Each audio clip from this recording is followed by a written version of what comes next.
Good morning बच्चों।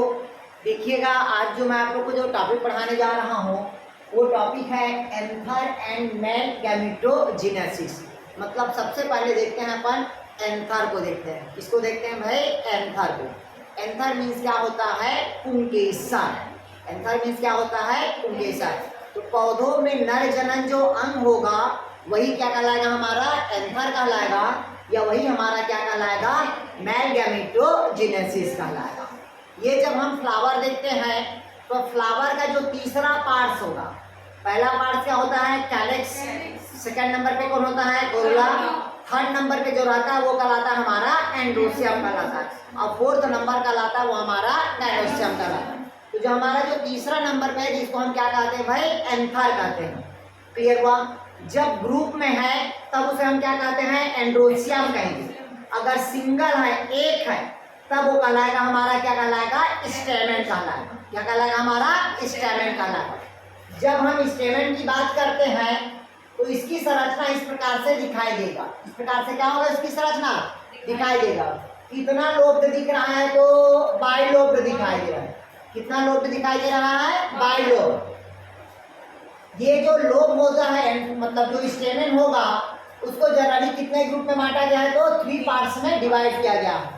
कितने parts में डिवाइड किया गया है? 3 पार्ट्स। ये वाला कहलाता है एंथर लोब। क्या कहलाएगा भाई? एंथर का लोब कहलाएगा। ये वाला कहलाता है हमारा कनेक्टिव कहलाएगा, और नीचे वाला हमारा क्या कहलाएगा? फिलामेंटस कहलाएगा। एंथर लोब जिसके अंदर क्या रहता है? पोलन ग्रेन रहता है, जहाँ पास पोलन से के अंदर में क्या होता है? पोलन ग्रेन डेवलप्ड होता है। बाहर के वाल को क्या कहेंगे? एंथर का वाल। उसके अंदर को क्या कहेंगे? Pollen sac. और उसके अंदर जो डेवलपमेंट होगा उसे हम क्या कहते हैं भाई? पोलन ग्रेन होगा। और इसी पोलन ग्रेन को हम कहते हैं मेल रिप्रोडक्टिव ऑर्गन्स कहते हैं। एंथर लोब और फिलामेंट को जो अटैच करेगा उसे क्या कहते हैं? कनेक्टिव कहते हैं, जिसको हिंदी में हम क्या कहते हैं? योजी कहेंगे। और ये मदर सेल से जो अटैच रहता है जिसे हम क्या कहते हैं? फिलामेंट, जिसके हम हिंदी में क्या कहते हैं? तंतु बोलते हैं। क्लियर हुआ? जब इसके हम सेक्शन कटिंग काटते हैं तो इस प्रकार की इसकी संरचना क्या होगा? हमको दिखाई देगा। ठीक।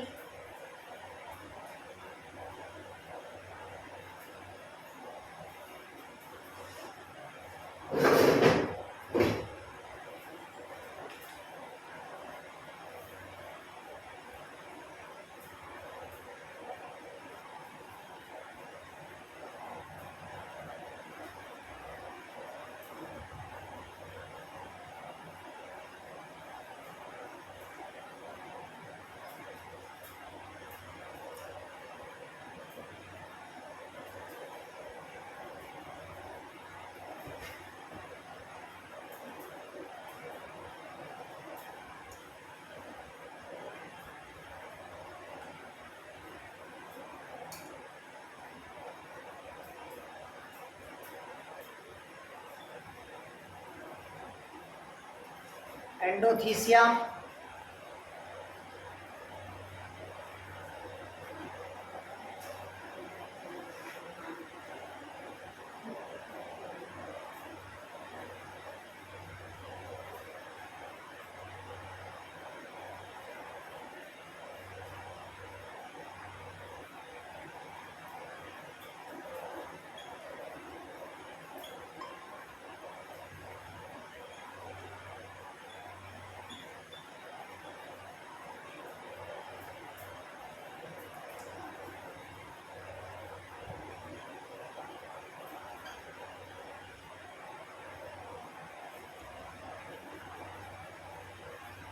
चलिए समझा दूं अब मैं यहाँ।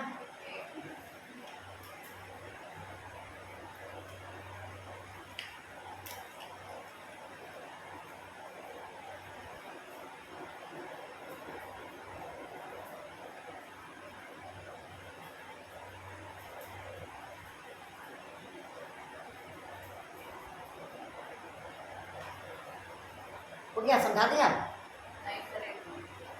अरे स्लो गाड़ी चल रहा है, तुम लोग करें।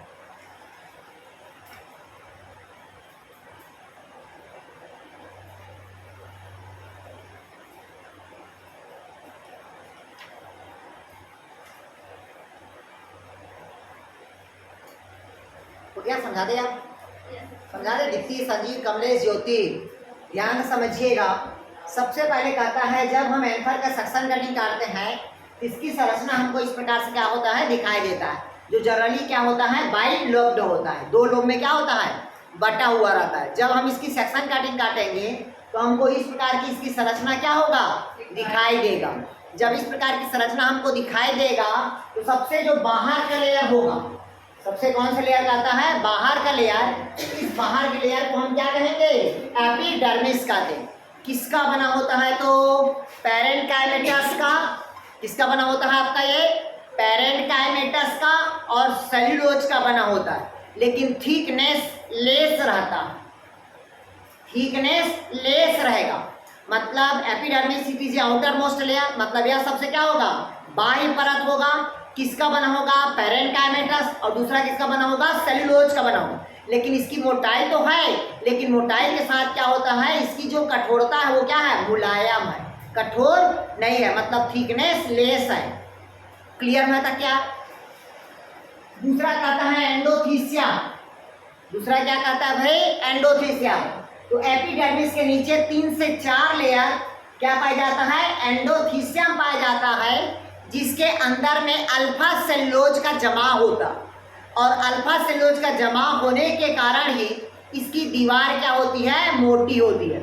अगर क्वेश्चन पूछा आपसे कि अल्फा सेल्यूलोज का जमाव किसमें होगा तो अल्फा सेल्यूलोज का जमाव किसमें होगा आपका एंडोथीसियम में होगा।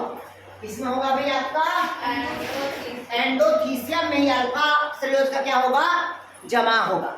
पहला क्या बताया मैं आप लोग को epidermis it is a outer most layer, यह सबसे बाह्य परत होगा जो पैरेन्काइमेटस और सेल्यूलोज की क्या होती है बनी होती है, लेकिन थिकनेस होता है, थिकनेस मतलब लेस होता है। दूसरा क्या बताया एंडोथीसियम किसके नीचे पाया जाता है एपिडर्मिस के नीचे पाया जाता है, जिसे हम क्या कहते हैं एंडोथीसियम, जिसमें अल्फा सेल्यूलोज का क्या रहेगा बोलो तो मैं आप लोग को जमा होगा।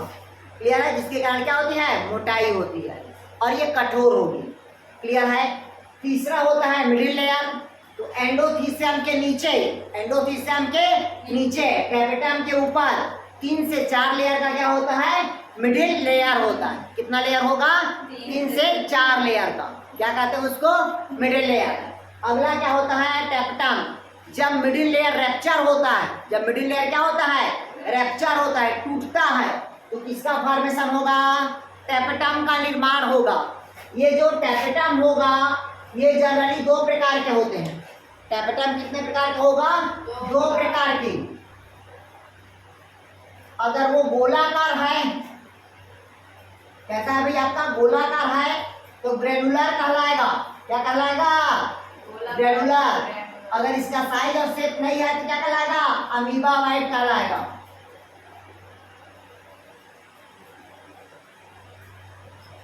क्या कहलाएगा भाई अमीबा बाइट कहलाता है।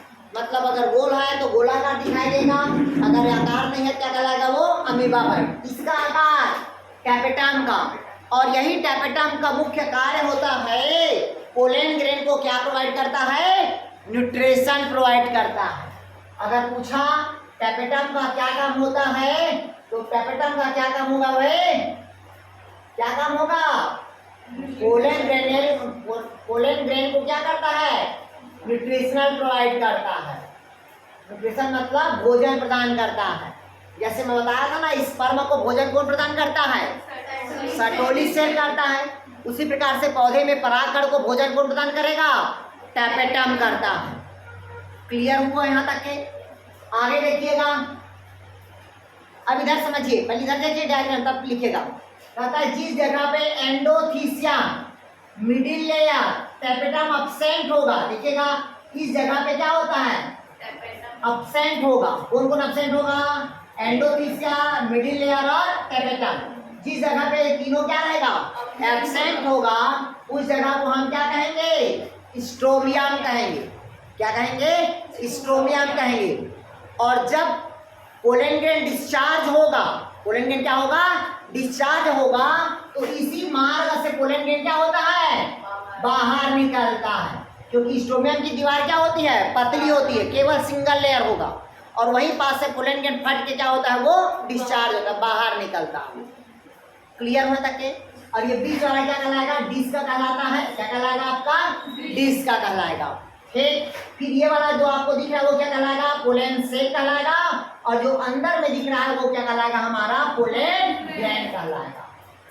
क्लियर हुआ? तो इसमें क्या क्या याद रखना है बोला मैं आप लोग को, पहला अल्फा सेलुलोज का जमा कहाँ होगा, एंडोथीसियम। पोलन ग्लैंड का क्या काम होता है, टेपेटम को न्यूट्रिशन प्रोवाइड करना। और इसके सीक्वेंस पे याद रखना, सीक्वेंस पूछता है, डायग्राम दे देगा और ABCD लिख देता है।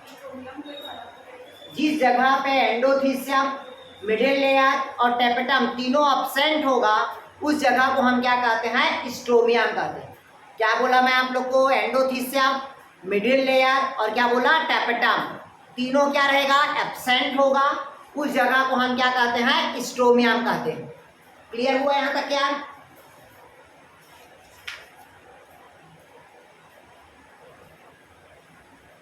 वहीं से पोलन ग्लैंड क्या होता है, फट के डिस्चार्ज होगा। अब मान लो जिस फ्लावर पे, इधर समझ लो भाई, जिस फ्लावर पे पुष्प नहीं खिलते, बहुत सारे ऐसे फ्लावर है जिसमें पुष्प खिलता है क्या, जैसे एग्जांपल में लिखा है मूंगफली, कनकौआ। कनकौआ मतलब समझते हो, गांव में रहते हो तो कौआ वन बोलते थे। ठीक, जिसको बोलते हैं कैमलिया, कैमलिया बोलते हैं, कैमलिया बेंगोलोसिस बोलते हैं। क्या बोलते हैं उसको, कैमलिया बेंगोलिसिस बोलते हैं, जिसको बोलते हैं अपन गांव हिंदी में, मतलब गांव में बोलते हैं, मतलब कौआ वन बोला जाता है। कौन सा वन कहा जाता है, कौआ वन। और दूसरा कौन बताया आपको, मूंगफली। वो दोनों में फ्लावर नहीं खिलता है, और दोनों में फ्लावर नहीं खिलने से उसमें कौन सा होता है, कौन किस प्रकार के पुष्प होगा, तो क्लेस्टोगेमस प्रकार के फ्लावर होता है। लिख लीजिएगा, बंद प्रकार के लिखेगा, जो फ्लावर नहीं खिलता उसमें बंद प्रकार के पुष्प होते हैं, उसे क्लेस्टोगेमस कहते हैं।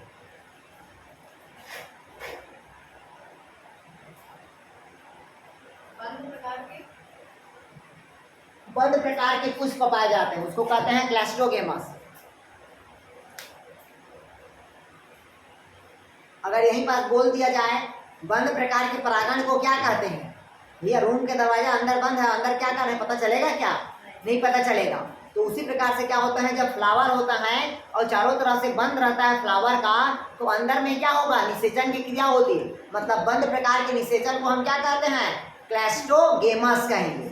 जैसे खट्टी बूटी में मतलब है कैमलिया बेंगोलोसिस, और दूसरा क्या है आपका मूंगफली, उसमें जमीन के अंदर होता है ना फ्लावर, और होता है कि नहीं होता रे, तभी तो लगता है मूंगफली का बीज। तो वो अंदर ही अंदर क्या करता है, वो निषेचन करता है, और अंदर ही अंदर जब निषेचन करेगा तब उसे हम क्या कहते हैं, क्लेस्टोगेमस कहते हैं, बंद प्रकार के परागण कहेंगे। क्लियर हुआ तक के यार, क्लियर हुआ? अमीबाकार टेपेटम, और दूसरा क्या बताया मैं आप लोग को, गोलाकार टेपेटम बताया यार, हो गया? अब टेपेटम का नाम लिखे, थोड़ा सा लिखेगा, टेपेटम स्पोरोपोलिन नामक पदार्थ का स्राव करता है। लिखे, टेपेटम स्पोरोपोलिन नामक पदार्थ का स्राव करता है।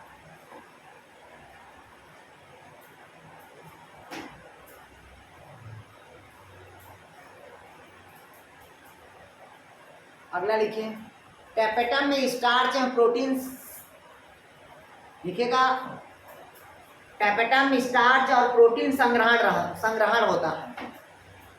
टेपेटम में प्रोटीन और स्टार्च संग्रहित रहता है। लिखिएगा, टेपेटम तेलीय पदार्थ का, लिखिए टेपेटम तेलीय पदार्थ का सिक्रेशन करता है, जो पोलन कीट तक पहुंचाने का कार्य करता है, जो पोलन कीट तक पहुंचाने का कार्य करता है। टेपेटम तेलीय पदार्थ का स्राव करता है, जो पोलन कीट तक पहुंचाने का कार्य करता है।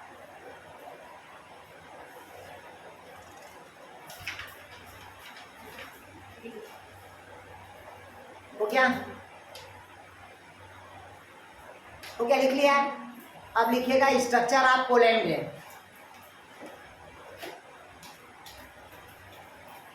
अब लिखिएगा structure of pollen grain.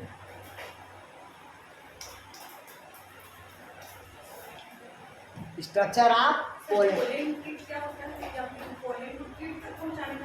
Pollen की जो वही है पोलन ग्रेन।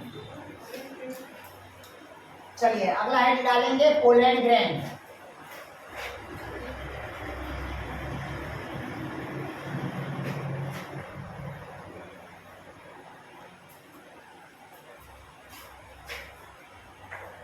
अगला क्या हेड डालेंगे भाई, पोलन ग्रेन।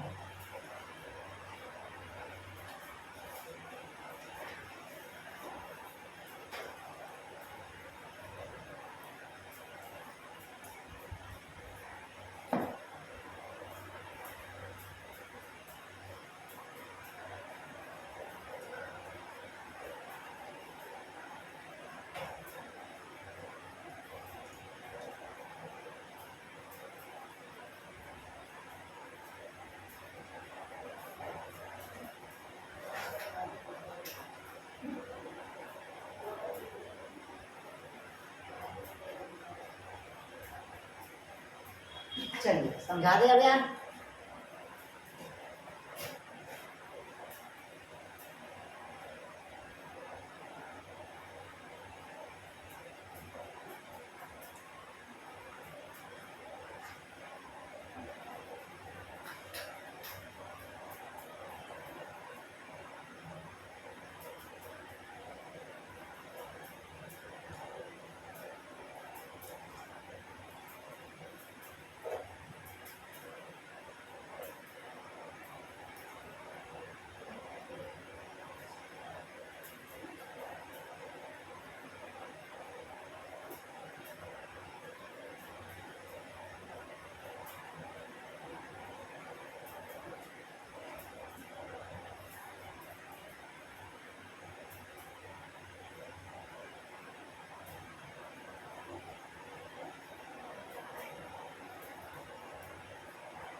चलिए डायग्राम बना लीजिए फिर।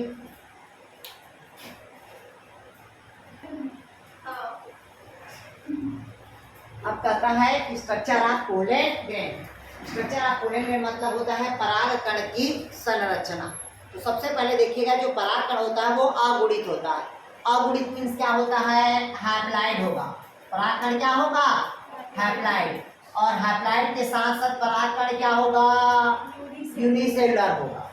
और यूनिसेलुलर के साथ साथ कैसा होता है, सिलेंड्रिकल होगा। सिलेंड्रिकल मतलब क्या होगा, गोलाकार होगा। कैसा होगा, गोलाकार होगा। फिर कहता है पोलन ग्रेन के चारों तरफ, पोलन ग्रेन के चारों तरफ कितना झिल्ली देखने को मिल रहा है, तो 2 झिल्ली। कितना झिल्ली देखने को मिल रहा है, 2 झिल्ली। बाहर के जो झिल्ली होगा जिसे हम क्या कहते हैं, एक्साइन कहते हैं, जो किसका फॉर्मेशन करता है, मतलब किसका बना होता है, स्पोरोपोलिन का बना होता है। किसका बना होता है, स्पोरोपोलिन। इसका जो सिक्रेशन करता है वो कौन करता है, बताया था मैं आप लोग को, टैपेटम। अभी लिखवाया ना, टैपेटम स्पोरोपोलिन का क्या करता है, नामक स्राव का सिक्रेशन करता है। तो अगर पूछा एग्जाम किसका बना होगा तो स्पोरोपोलिन का। किसका बना रहेगा, स्पोरोपोलिन का। और जो दूसरा होगा, जिससे दूसरा जो अंदर वाला झिल्ली होगा जिसे क्या कहेंगे, इंटाइन कहेंगे, जो किसका बना रहेगा, आपका सेल्यूलोज। और दूसरा किसका बना होता है, तो पैक्टिन का बना होता है। सेल्यूलोज और पैक्टिन का बना होगा। तो बाहर हमेशा पैक्टिन का रहेगा, अंदर हमेशा क्या रहेगा, सेल्यूलोज का रहेगा। क्लियर हुआ तक के, बाहर किसका रहेगा, पैक्टिन का, और अंदर किसका रहेगा, सेल्यूलोज का। क्लियर हुआ है तक के। मतलब अगर पूछा परागकण के चारों तरफ कितना लेयर मेम्ब्रेन होगा, तो बाइलेयर मेम्ब्रेन। आउटर मेम्ब्रेन को क्या कहेंगे, एंजाइम। किसका बना रहेगा पूछेगा तो स्पोरोपोलिन का। दूसरा कौन सा मेम्ब्रेन होगा, एंटाइन। किसका बना रहेगा, तो सेल्यूलोज और पैक्टिन का। क्लियर। जिस जगह पे एंजाइम का झिल्ली एब्सेंट है, देखिएगा जिस जगह पे यहाँ पास क्या है, एंजाइम का झिल्ली एब्सेंट है।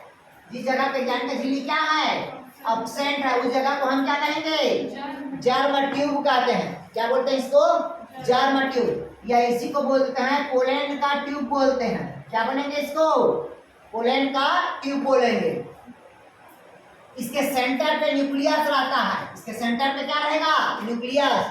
और न्यूक्लियस के विभाजन को क्या कहते हैं पता होना चाहिए आप लोग को। क्या कहते हैं भाई? कैरियोकाइनेसिस। और बाकी इसके चारों तरफ एक द्रव पाया जाता है जिसे क्या कहते हैं? साइटोप्लाज्म। और साइटोप्लाज्म विभाजन को हम क्या कहते हैं? साइटोकाइनेसिस कहेंगे। क्या कहेंगे? साइटोकाइनेसिस। अब ये पोलन ग्रेन उड़ते हुए हवा में उड़ते हुए कहाँ चला गया? स्टिग्मा के पास। तो स्टिग्मा पे पास जाएगा तो पोलन ग्रेन में क्या होगा? पोलन का जर्मिनेशन होगा। या नहीं पता होगा तो जर्मिनेशन अगर आपको देखना रहेगा तो माइक्रोस्कोप लेना और माइक्रोस्कोप लेने के पश्चात एक पेट्री प्लेट लेना, पेट्री प्लेट में शक्कर के सॉल्यूशन तैयार करना और कोई भी पराग कण को उसमें डाल देना। तो जब डालोगे तो अंकुरण हो जाएगा। क्या हो जाएगा? अंकुरण। अंकुरण क्यों होगा? क्योंकि मीठा मिला है। क्या मिला है? मीठा। क्लियर हुआ था क्या? तो जैसे ही आप पोलन ग्रेन कहाँ जाएगा? आपका स्टिग्मा के नजदीक जाएगा। अब स्टिग्मा के नजदीक जाने के पश्चात इसके अपेक्ष भाग में क्या हो जाता है? चिपक जाता है। किसके अपेक्ष भाग में? स्टिग्मा के। ये देखिए ना, ये क्या है? ये स्टिग्मा है। यहाँ पर बहुत सारे पोलन ग्रेन क्या होगा? चिपक जाएगा। भाई बहुत सारे पोलन ग्रेन है, हवा में तो आ गया और जितने पोलन ग्रेन है सभी पोलन ग्रेन क्या करेंगे? चांस मारेंगे। एक्सेप्ट करना या रिजेक्ट करना किसके ऊपर डिपेंड करता है? वो फीमेल के ऊपर डिपेंड करता है। भैया 10 लड़के इसको प्रपोज किए, 10 में से किसी एक ही को तो एक्सेप्ट करेगी ना, लेकिन चांस तो 10 ही मारे ना। ठीक, तो 10 चांस मारे तो 10 ना कुछ तो किए, मतलब 10 क्या किए? पोलन ट्यूब बनाए। लेकिन फर्टिलाइजर में भाग वही लेगा जो फीमेल स्टिग्मा क्या करेगी? उसको एक्सेप्ट करेगी। अब जैसे एक्सेप्ट किया तो अब पोलन ट्यूब कहाँ जाएगा? अंदर जाएगा। तो पोलन ट्यूब अंदर जाएगा तो इस टाइम उसको क्या प्रदान करता है? मार्ग प्रदान करता है। फिर पोलन ग्रेन कहाँ जाएगा? अंदर जाएगा। और पोलन ग्रेन के जाने के रास्ता क्या रहता है? अलग अलग रहता है। एक तो पोरोगे में होगा, दूसरा मेजोगे में होगा, तीसरा चलेजागे में होगा। आगे पढ़ाएंगे उसको। ठीक, अब पोलन ग्रेन जैसे वो अंकुरण करने लगेगा तो अंकुरण करता है, देखिएगा पोलन का क्या होगा? जर्मिनेशन होगा। पोलन ग्रेन का क्या होगा? जर्मिनेशन। तो देखिएगा एक पोलन ग्रेन है, अब इसमें जर्मिनेशन हो रहा है। जर्मिनेशन हुआ तो पहला किसका विभाजन हुआ? न्यूक्लियस का। तो न्यूक्लियस का विभाजन हुआ तो कौन सा विभाजन कहलाएगा? कैरियोकाइनेसिस। और एक सेल से कितना सेल बना? 2 सेल बना। तो एक सेल का साइज क्या होगी? बड़ी होगी। और एक सेल की साइज क्या होगी? छोटी होगी। तो जो बड़ी होगी वो कौन से कहलाएगा? Vegetative cell. और जो छोटी होगी वो कौन से कहलाएगा? Genetic cell. अब वेजिटेटिव सेल का डिवीजन क्या हो जाएगा? रुक जाएगा। केवल कौन सी कोशिका पे डिवीजन होगा? जेनेटिक सेल पे। और जनन कोशिका में जब डिवीजन हुआ तो कितने मेन न्यूक्लाई का निर्माण किया? 2 मेन न्यूक्लाई का निर्माण किया। और ये तो नली बना रहा है, पोलन ट्यूब बना रहा है। मतलब कहने का तात्पर्य ये है, एक पराग कण में, कितने पराग कण में? एक पराग कण। कितने नरयुग्मक का निर्माण हुआ? 2। क्लियर हुआ? कितने नरयुग्मक का निर्माण हुआ? 2 नरयुग्मक का निर्माण हुआ। क्लियर हुआ यहाँ तक क्या? अरे आया कि नहीं आया? चलिए आगे लिखिएगा आप। अब लिखिएगा माइक्रोस्पोर टेट्राड। अब देखते हैं स्ट्रक्चर ऑफ माइक्रोस्पोर कि माइक्रोस्पोर किस प्रकार के दिखाई देता है। या लिख लीजिएगा टाइप्स ऑफ माइक्रोस्पोर। सर मतलब ये हर बार सिर्फ एक पराग में 2 ही मेल निकलेगा? तो 10 निकलेगा। नहीं मतलब हर में किसी में 2 ही, मतलब ये कहने का मतलब पूरे एंजियोस्पर्मिक प्लांट में जितना भी पुष्पी वाले पौधे होंगे उसमें एक पराग कण में 2 मेल न्यूक्लाई निकलेगा। जैसे मैं आप लोग को बताया था मेल में 4 स्पर्म निकलता है। 4 स्पर्म मतलब एक सेमनीफेरस के ट्यूब्यूल से, मतलब जो एक स्पर्मेटोजेनेसिस से कितना स्पर्म बना था? 4 बना था ना। तो उसी प्रकार से एक परागकण में कितना मेल न्यूक्लाई बनेगा? तो 2 मेल न्यूक्लाई का निर्माण होगा। क्लियर हुआ यार? इसी कारण तो इस पौधे में डबल फर्टिलाइजेशन होता है, जबकि जिम्नोस्पर्मिक प्लांट में डबल फर्टिलाइजेशन नहीं होता। तो अभी पढ़ेंगे, जब फर्टिलाइजेशन पढ़ेंगे तब यार। ठीक है, अब लिखिएगा types of pollen grain, structure of types of pollen grain का। अब हम देखते हैं कि पोलन ग्रेन का स्ट्रक्चर कैसे दिखाई देता है। तो डायग्राम बना देते हैं फिर यार हम।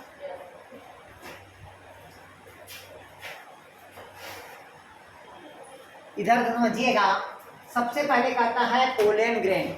पोलेन ग्रेन की हम संरचना की बात करें तो अलग अलग शेप में क्या होता है दिखाई देगा। पहला शेप लिखा है देखिएगा टेट्राहाइड्रल। क्या कहता है भाई? टेट्राहाइड्रल। मतलब इस प्रकार के जो पोलेन ग्रेन होता है वो 3 एंगल्स में डिवाइड होता है, 3 कार्नर पे व्यवस्थित होगा। जब 3 कार्नर पे व्यवस्थित होगा तब इसे हम क्या कहते हैं भाई? टेट्राहाइड्रल कहते हैं। इस प्रकार का जो पोलेन ग्रेन होगा अधिकतर कहाँ मिलता है? तो डाइकाट के प्लांट में। कौन सा काट के प्लांट में मिलेगा? डाइकाट के प्लांट में। क्लियर हुआ है तक के? कौन सा प्लांट में मिलेगा? डाइकाट के। अगर पूछा डायरेक्ट पूछता है टेट्राहाइड्रल प्रकार का पोलेन ग्रेन किसमें मिलेगा? तो डाइकाट में। दूसरा कहता है आइसोबाइलेट्रल प्रकार के पोलेन ग्रेन। आइसोबाइलेट्रल मतलब क्या होगा? 4 होगा। कितना होगा भाई आपका? 4। और 4 कार्नर पे अलग अलग क्या होगा? व्यवस्थित होगा। तब इसे हम क्या कहते हैं? आइसोबाइलेट्रल। बाइलेट्रल मतलब 2 इक्वल पार्ट्स में क्या हो जाएगा? डिवाइड हो जाएगा। तब क्या कहलाएगा ये? आइसोबाइलेट्रल। अगर यहाँ से काटेंगे 2 पार्ट डिवाइड में होगा, इधर से काटेंगे इधर, ये क्या होगा? आइसोबाइलेट्रल होगा। ये अधिकतर कौन सा प्लांट में मिलेगा? मोनोकाट के प्लांट में मिलेगा। अगला कहता है लिनियर। अगला क्या कहता है भाई? लिनियर। तो ये देखिएगा ये सब क्या होता है? लीनियर ग्रुप का होगा। कौन सा ग्रुप का होगा?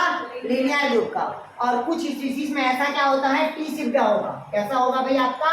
टी शिफ्ट होगा। ये क्या दिख रहा है आपने को? टी शिफ्ट दिख रहा है ना यार। लेकिन देखिएगा 1 2 3 4 है, 1 2 3 4 है। ये क्लियर है? तो जहाँ चर की संख्या में होगा, जहाँ लीनियर होगा तो लिखिएगा कौन कौन से प्लांट में होगा। पॉलीएंथम में लिखिएगा, एग्जाम्पल लिखिए पॉलीएंथम और जोस्टेरा। पॉलीएंथम और जोस्टेरा में लिखिएगा पॉलीएंथम और जोस्टेरा पे। फिर अगला होता है टी सेप्ड। तो टी सेप्ड लिखिएगा ब्यूटोमॉर्फिस में होगा। ब्यूटोमॉर्फिस में, ब्यूटोमॉर्फिस में,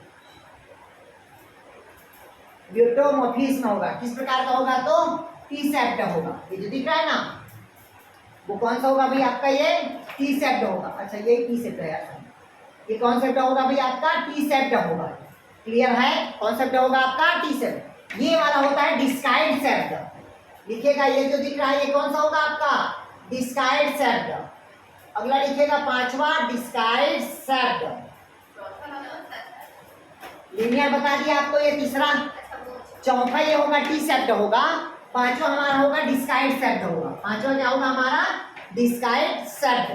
तो डिस्काइड सेप्ड का लिखिएगा एग्जांपल, लिखिएगा मैग्नोलिया, मैग्नोलिया और क्रोकोसा। लिखिएगा क्रोकोसा, मैग्नोलिया और क्रोकोसा।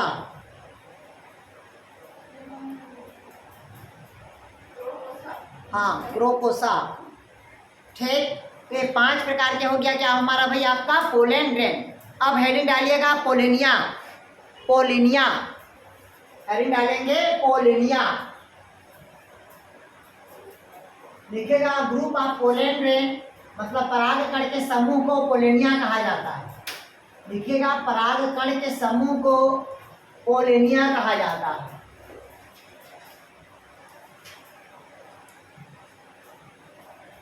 क्या कहा जाता है भाई? पोलिनिया। मतलब ग्रुप ऑफ परागकण, मतलब परागकण के समूह को हम क्या कहते हैं? पोलिनिया कहेंगे। क्या कहेंगे भाई? पोलिनिया। ये समझिएगा group of pollen grain. Group of क्या होगा? Pollen grain. मतलब परागकण के समूह को हम क्या कहेंगे? पोलिनिया कहते हैं। आप लोग देखे होंगे, उसमें देखे हो मदार बोलते हैं जिसको आंख बोलते हैं। आंख जिसका बॉटनिकल नेम होता है कैलोट्रॉपिस प्रोसेरा। भगवान श्री में चढ़ता है दूध वाला आंख, देखे ना? उसमें क्या होता है? कैलोट्रॉपिस प्रोसेरा। ये देख लो, नहीं देखे होगे तो।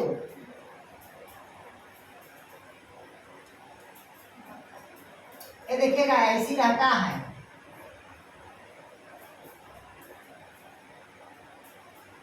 क्लियर हुआ?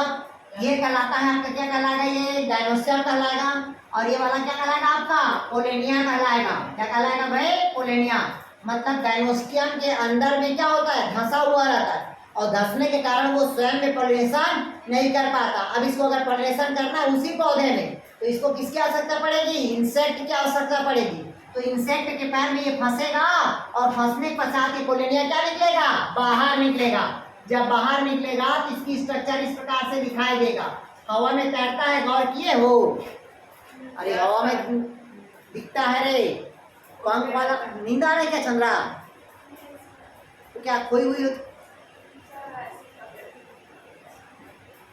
ठीक, मतलब ये क्या है? ये डिस्क का है और दो क्या दिख रहा है अपने को?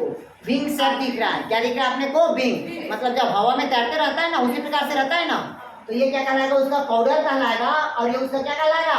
कोलोनिया कहलाएगा। क्या कहलाएगा? कोलोनिया। और ये उसका क्या कहलाएगा? आपका डिस्क कहलाएगा। अगर पूछा आपसे ग्रुप ऑफ पोलेंडेड मतलब परागकण के समूह को क्या कहेंगे? तो कोलोनिया कहेंगे। कौन कौन फैमिली में पाया जाता है? लिखिएगा एस्कल्पिडिएसी फैमिली में। एस्कल्पिडिएसी फैमिली में पाया जाता है। एग्जाम्पल लिखना है तो लिख लीजिएगा। लिखेगा एस्कल्पिडिएसी लिख लिए। और दूसरा आर्किडेसी फैमिली में पाया जाता है। एस्कल्पिडिएसी और आर्किडेसी, ये दो फैमिली में पाया जाता है आपका कोलोनिया, ग्रुप ऑफ पोलेंडेड। एग्जाम्पल लिखना है, पौधा का नाम लिखना है तो लिख लीजिएगा। लिखिएगा पौधा का नाम आफ्रिस और क्यूक्सिन। आफ्रिस और क्यूक्सिन। और ये तो बता ही दिया आंख वाला कैलेंड्रोपिस प्रोसेरा वाला। ठीक, क्यूक्सिन। क्यूक्सिन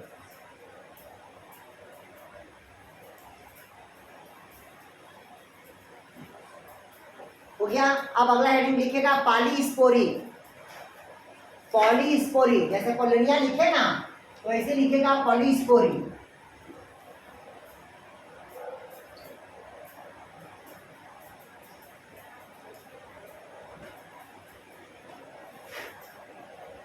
लिखेगा पॉलीस्पोरी। लिखेगा 4 से अधिक परागकण का साथ साथ स्थित होना। 4 से अधिक परागकण का साथ साथ स्थित होना। लिखेगा 4 से अधिक परागकण का साथ साथ स्थित होना क्या कहलाएगा? पॉलीस्पोरी कहलाएगा। कौन फैमिली में पाया जाता है? तो लिखेगा कस्कुटा स्पीसीज में पाया जाता है। कस्कुटा मतलब समझते हो? नाग फने।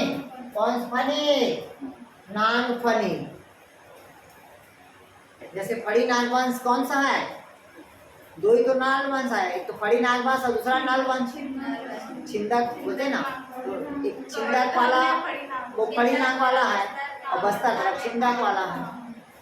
क्लियर हुआ यार? ठीक, तो पॉलीस्पोरी मतलब कहता है जब परागकण 4 परागकण क्या रहेगा? साथ साथ स्थित रहेगा, तब क्या कहलाएगा? वो पॉलीस्पोरी कहलाएगा। वो क्या था? क्या लिखे रे? एग्जाम्पल लिखे। क्या लिखे? कस्कुटा। कस्कुटा नहीं, कस्कुटा अमरबेल होता है। कस्कुटा मतलब अमरबेल होता है। ठीक, कस्कुटा मतलब क्या होगा भाई? आपका अमरबेल होगा। ठीक,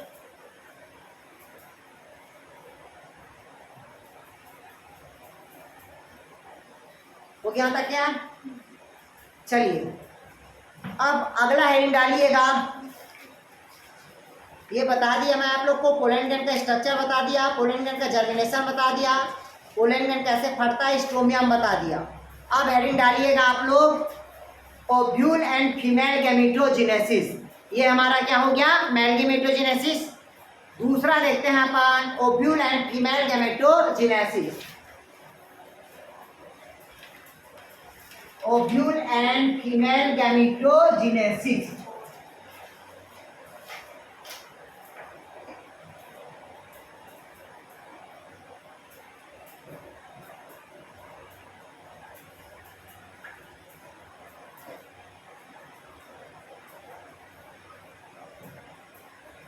ओव्यूल एंड फीमेल गैमेटोजेनेसिस।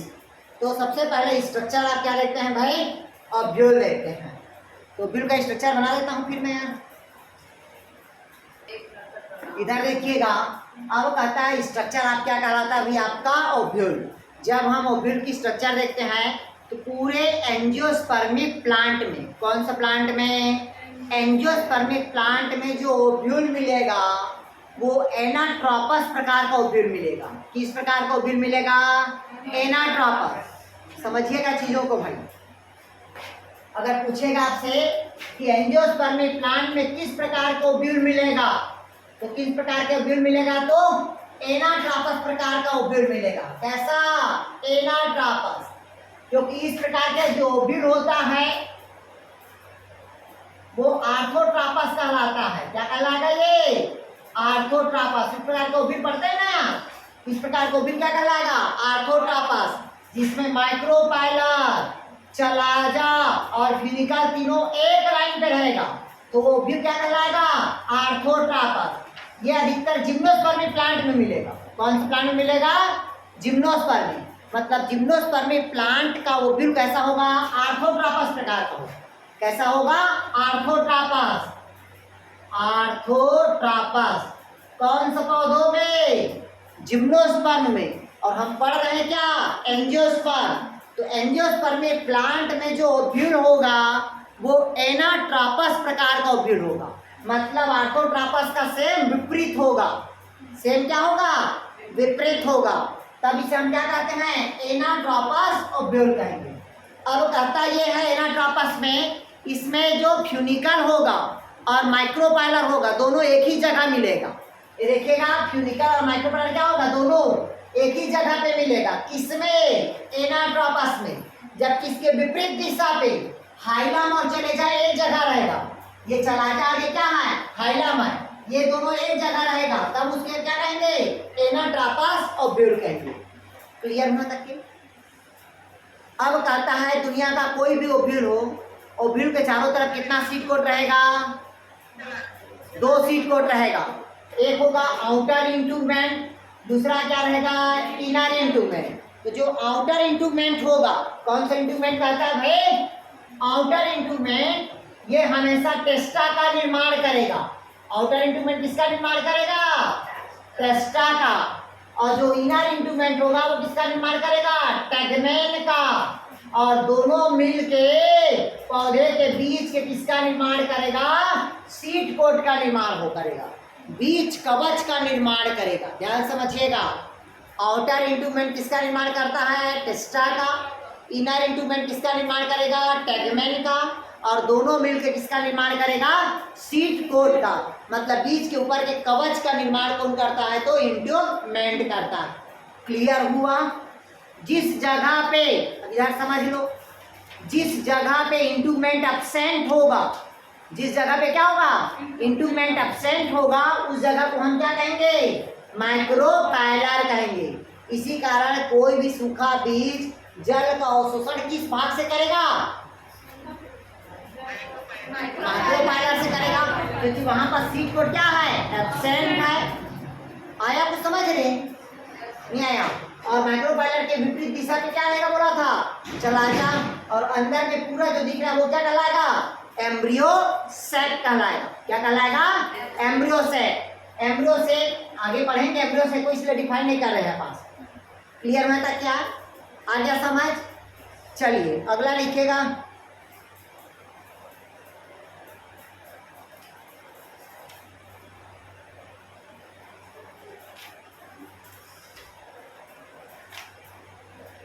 अब लिखिएगा फीमेल गैमेटोफाइट, जिसको कहते हैं एम्ब्रियो सैक। स्ट्रक्चर डालिएगा, एम्ब्रियो सैक।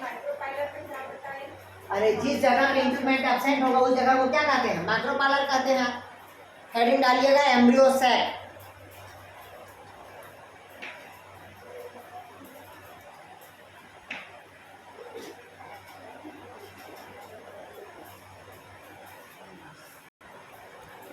सबसे पहले कहता है स्ट्रक्चर ऑफ एम्ब्रियो सैक। आपके दिमाग में आना चाहिए embryo sac. Embryo sac development के पहले 7 केंद्रक 8 कोशिकीय होता। किसके पहले, डेवलपमेंट के पहले 7 केंद्रक और 8 कोशिकीय होता। डेवलपमेंट के बाद, परिपक्व के बाद 7 कोशिकीय और 7 केंद्रक। आया कुछ समझ में? डेवलपमेंट के पहले 7 केंद्रक और 8 न्यूक्लियस केंद्र, वो 7 केंद्रक रहता है और 8 कोशिकीय रहता है। डेवलपमेंट के बाद दोनों क्या होगा? 7-7 हो जाएगा। क्लियर हुआ तक के? तो डाउट नहीं पास यार। अब इधर देखिएगा, सबसे पहले कहते हैं पौधा का कोई एक सेल में क्या होता है? फीमेल गैमेटोफाइट होगा, मतलब फीमेल का क्या होगा? डेवलपमेंट। इधर देखो यार, इधर मत देखो, उधर कोई काम नहीं है। ठीक कहता है। अब स्ट्रक्चर आप क्या कहता है भाई? Embryo cell. सबसे पहले पौधा का कोई एक कोशिका, एक कोशिका मतलब वो सेल कौन कहलाएगा? Initial cell. एक सेल से कितना सेल बनेगा? 2 सेल। जब 2 सेल बनता है यहीं पास होता है पेरिक्लिनल डिवीजन होता है। कौन सा डिवीजन होता है? पेरिक्लिनल। पेरिक्लिनल के एंटीक्लिनल, हम कंफ्यूज हुए।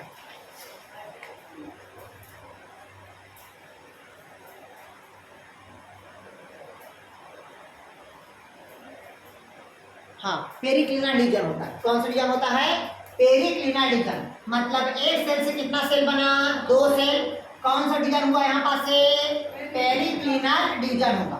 एक सेल से कितना सेल बना? 2 सेल। तो ऊपर का सेल क्या कहलाएगा? प्रोथेलियल सेल। और नीचे क्या कहलाएगा? आर्किस्पोरेंजियल सेल। क्या कहलाएगा? आर्किस्पोरेंजियल सेल। क्योंकि जो बाहर का सेल है, ये वाला सेल है, ये कौन सेल कहलाएगा? प्रोथेलियल सेल। इस कारण बाहर दीवार में केवल वॉल का फॉर्मेशन होगा। किसका फॉर्मेशन होगा? वॉल का। और वॉल का फॉर्मेशन के लिए जिम्मेदार कौन होता है? तो प्रोथेलियल सेल। अब बचा क्या? आर्किस्पोरेंजियल सेल। तो आर्किस्पोरेंजियल सेल, एक सेल से अब कितना सेल बना दिया?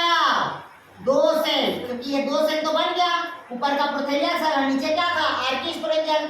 इस सेल पे डिवीजन होगा तो इस सेल से कितना सेल बनाएगा? 2 सेल बनाएगा। कितना सेल बनाएगा? 2 सेल। अब 2 सेल में से दोनों का डिवीजन रुक गया, बचा ये जनरेटिव सेल। फिर ये जनरेटिव सेल बनाएगा तो इस सेल से कितना सेल? 2 सेल बनेगा। तो टोटल कितना सेल बना? 4 सेल बना। कितना सेल बना? 4 सेल। 4 सेल में से 3 सेल का क्या हो जाएगा? डेथ हो जाएगा। बचा कितना? 1 सेल। वही क्या कहलाएगा? मेगास्पोर। क्या होगा? मेगास्पोर। अब यहाँ पास कौन से विभाजन होगा? मियोसिस होगा। कौन से विभाजन होगा? मियोसिस। तो एक सेल से कितना बना? 2 सेल। 2 से कितना बना? 4 सेल। 4 से कितना बनेगा? 8 सेल। जब 8 सेल बना तो इसका व्यवस्थित क्रम क्या हुआ? इस प्रकार से हुआ। किस प्रकार के व्यवस्थित क्रम हुआ? उसमें 3 क्या कहलाया? एंटीपोडल्स। 3 क्या कहलाएगा? एंटीपोडल्स। 2 क्या कहलाएगा? Polar nuclei. 1 क्या कहलाएगा? ए। और 2 क्या कहलाएगा? सिनर्जिड्स। मतलब पहला एंटीपोडल्स हुआ, दूसरा पोलर न्यूक्लियाई हुआ, तीसरा अंड उपकरण हुआ। एक एपरेटस होगा। कौन होगा? एक एपरेटस। मतलब पूरे एम्ब्रियो सेट को कितने ग्रुप में बांटा गया है? तो 3 ग्रुप में। पहला एंटीपोडल्स, दूसरा पोलर न्यूक्लियाई और तीसरा क्या होगा? एक एपरेटस होगा। तो पहला लिखिएगा एंटीपोडल्स। पहला हेडिंग डालिएगा एंटीपोडल्स।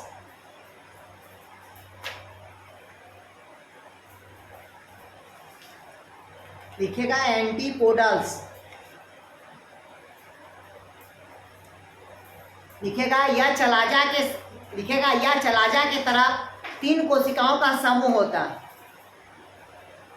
देखिए, या चलाजा की तरफ में 3 कोशिकाओं की समूह होती है।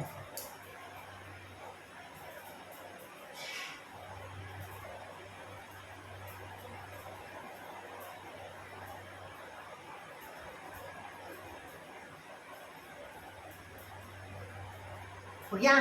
लिखिएगा निषेचन के पूर्व ही, निषेचन के पूर्व ही मृत हो जाती है या समाप्त हो जाती है। निषेचन के पूर्व क्या हो जाएगा? मृत हो जाएगा या क्या हो जाएगा? समाप्त हो जाएगा। दूसरा लिखिएगा पोलर न्यूक्लियाई।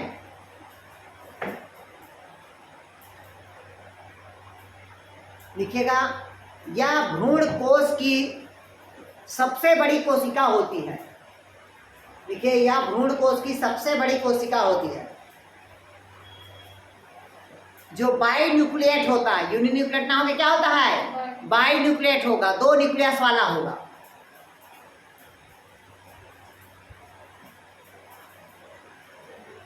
बाद में दोनों फ्यूजन होकर यूनिन्यूक्लिएट का निर्माण करता है। बाद में फ्यूजन होकर यूनिन्यूक्लिएट बनता है। बाद में फ्यूजन होकर यूनिन्यूक्लिएट बनता है। इसी कारण इसे सेकेंडरी न्यूक्लियस कहा जाता है। इसी कारण इसे सेकेंडरी न्यूक्लियस कहा जाता है।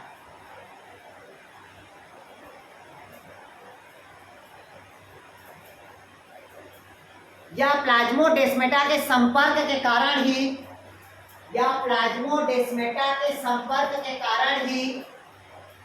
अंड उपकरण से जुड़ा होता है। या प्लाज्मोडेस्माटा के संपर्क के कारण ही अंड उपकरण से जुड़ा होता है। क्लियर हुआ तक के? तीसरा देखिएगा इधर, तीसरा होता है अंड उपकरण। तीसरा क्या होगा? अंड उपकरण। तो इसमें अंड उपकरण में एक क्या रहेगा आपका? अंड कोशिका होगा, और 2 क्या रहेगा आपका? सिनर्जिड्स होगा। और सिनर्जिड्स के अंदर में क्या रहेगा? फिलीफार्म के अपरेटस होगा। सिनर्जिड्स के अंदर क्या रहेगा? फिलीफार्म के अपरेटस रहेगा। फिलीफार्म के क्या रहता है? अपरेटस रहेगा। क्लियर हुआ तक के? तो डाउट कहीं पास? अब पुलेन से मतलब एम्ब्रियो से का काम होता है एम्ब्रियो का क्या करना? डेवलपमेंट करना। अगर पूछा एम्ब्रियो कहाँ डेवलपमेंट होगा, तो एम्ब्रियो से के अंदर के। क्लियर हुआ रे? नहीं आया? अब लिखिएगा types of embryo set. Heading डालिएगा टाइप्स ऑफ एम्ब्रियो सेट। और जो अभी लिखवा रहे हैं टाइप्स ऑफ एम्ब्रियो सेट, वही काम का वही क्वेश्चन पूछता है। ठीक है, क्या हो गया? एक अंड कोशिका बताया, 2 सिनर्जिड से बताया, ठीक। सिनर्जिड्स के अंदर में क्या बताया? फिलीफार्म के अपरेटस होगा। अभी बताएंगे ना, अभी देखिएगा, अभी पूछ देते हैं। अभी आप लोग जब आप इसकी बहन निकली होगी दुल्हन बन के, तो दुल्हन बन के बीच में निकली, उसके अगल बगल में और कोई था? और 2 रहे होंगे, 2 सहेली रहे होंगे यार। और 2 सहेली क्या काम करते हैं? वो दुल्हा को अपनी ओर क्या करते हैं?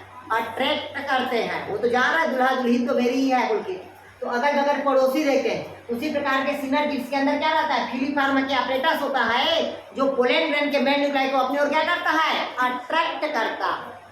अभी पढ़ाएंगे जब फर्टिलाइजर पढ़ाएंगे तो। क्लियर हुआ यहाँ तक क्या? चलिए अब लिखिएगा टाइप्स ऑफ एम्ब्रियो सेट। अब एम्ब्रियो सेट क्या देखते हैं भाई अपन? प्रकार।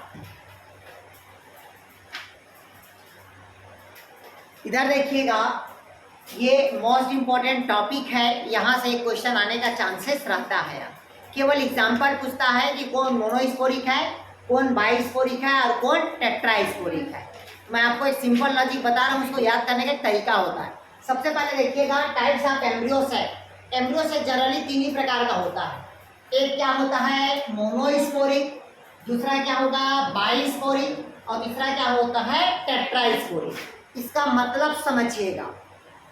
मोनोस्पोरिक मतलब कौन कौन एग्जाम्पल आएगा इसमें? पॉलीगोनम टाइप का होगा, और दूसरा क्या होगा? ओइनोथेरा टाइप का होगा। 2 ही स्पीसीज आता है। कौन स्पीसीज आता है? 2 स्पीसीज।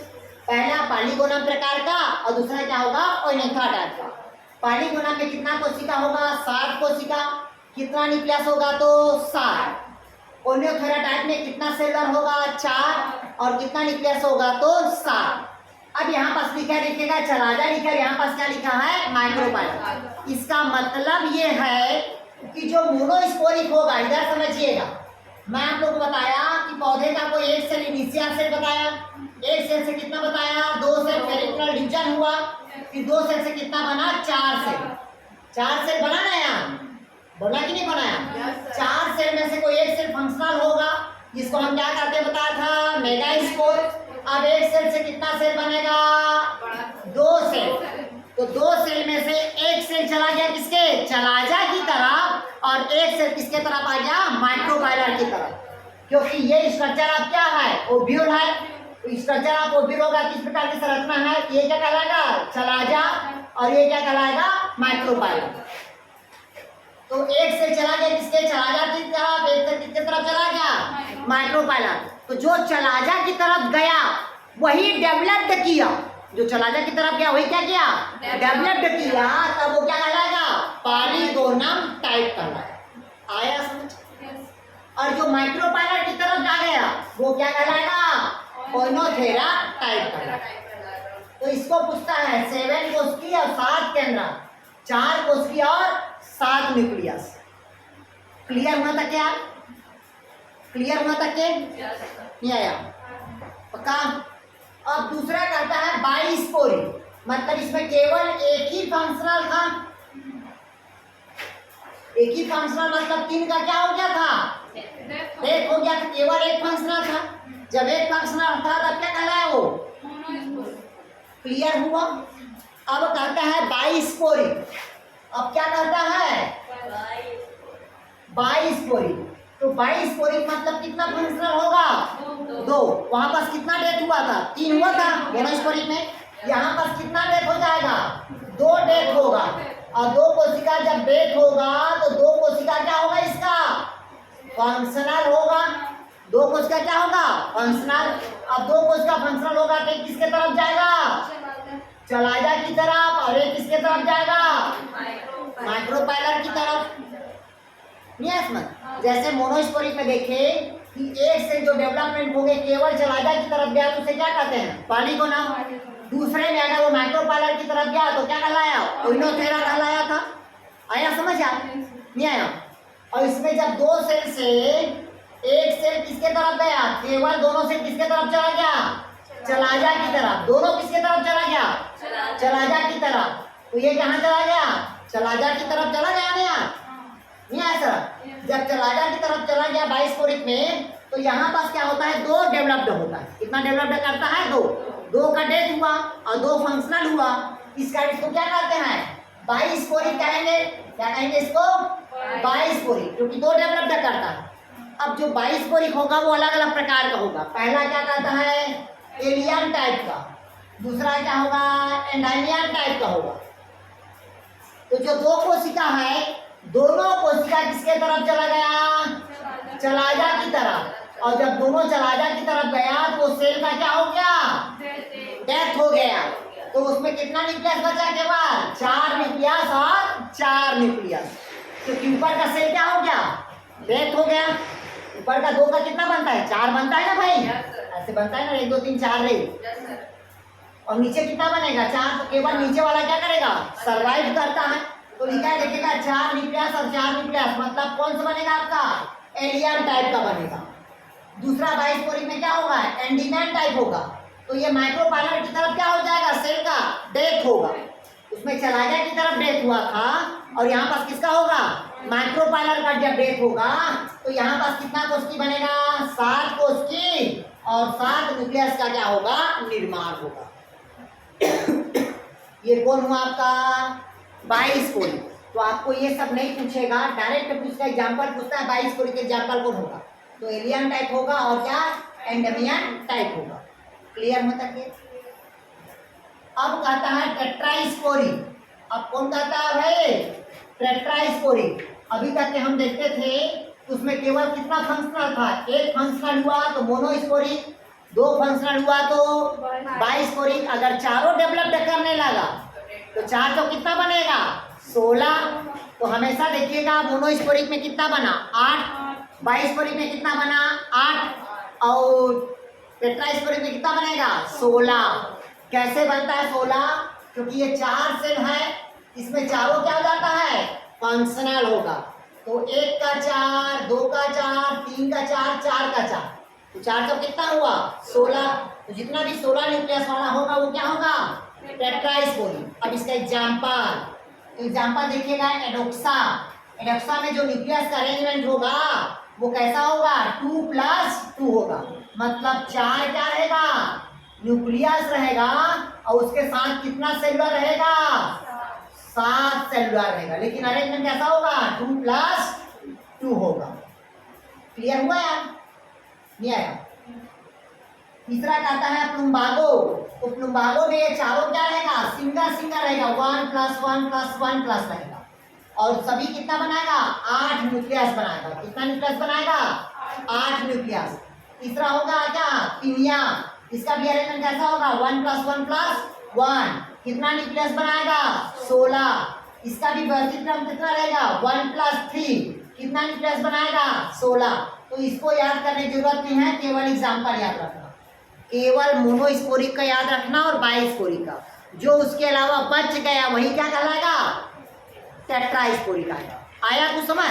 तो पहला मोनोस्पोरिक में पॉलीगोनम और ओइना था टाइप, ठीक। और बाइस्पोरिक में क्या बताया इसमें आप लोग को, एंडमियन प्रकार का, और दूसरा क्या पढ़ाया, एलियन टाइप, दो को पढ़ाए। और बाकी सब क्या होगा, टेट्रास्पोरिक होगा। क्लियर हुआ है तक के? अगला लिखिएगा भाई, ये हो गया हमारा, क्या हो गया, फीमेल गैमेटोफाइट, मतलब स्ट्रक्चर ऑफ ओव्यूल हो गया और फीमेल गैमेटोफाइट हो गया। अगला टॉपिक डालिएगा आप लोग, अगला टॉपिक डालेंगे आप लोग पॉलिनेशन। अगला टॉपिक डालेंगे आप लोग पॉलिनेशन।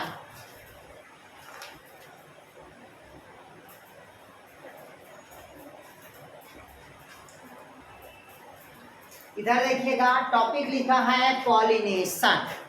क्या टॉपिक लिखा है भाई, पॉलिनेशन।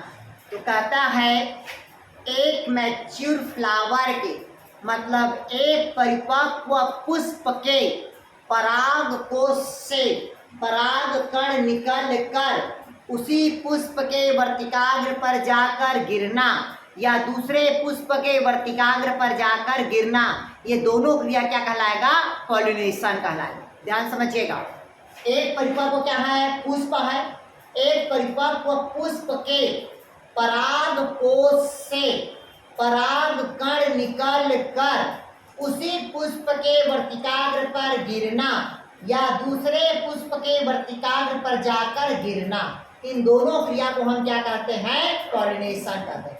अब इधर समझिएगा, एक परिपक्व पुष्प है, मतलब ये क्या है, मैच्योर फ्लावर है। कौन सा फ्लावर है, मैच्योर फ्लावर है।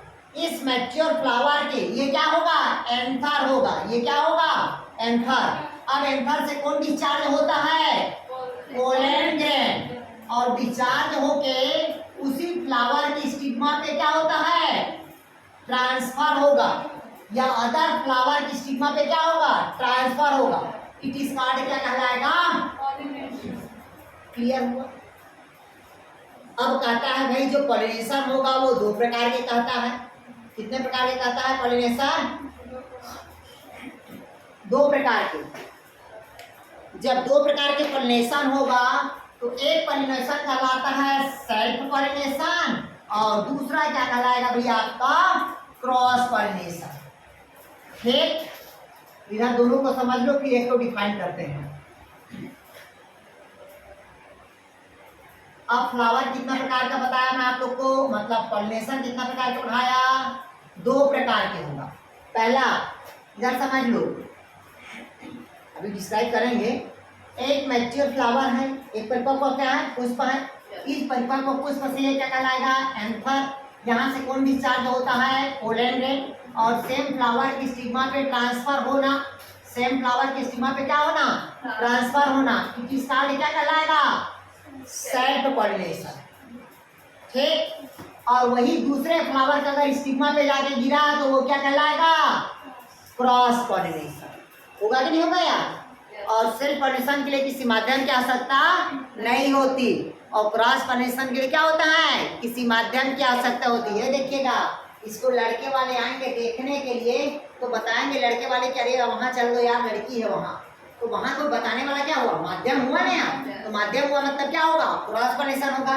और भाई बहन का शादी हो गया तो क्या होगा, वो सेल्फ पॉलिनेशन हो जाए। किसी की रिक्वायर्ड है क्या, नहीं होगा। अब हेडिंग डालिएगा आप लोग, सेल्फ पॉलिनेशन। चलिए हेडिंग डालेंगे सेल्फ पॉलिनेशन। हेडिंग डालेंगे आप लोग सेल्फ, बैगन में क्या हुआ, क्या बैगन में अभी बता रहे हैं ना, अभी क्रॉस पॉलिनेशन में पढ़ोगे ना बैगन को। डायग्राम में नहीं होता। हाँ पढ़ाएंगे ना अभी यहाँ। अब देखते हैं सेल्फ पॉलिनेशन, इधर समझ लो।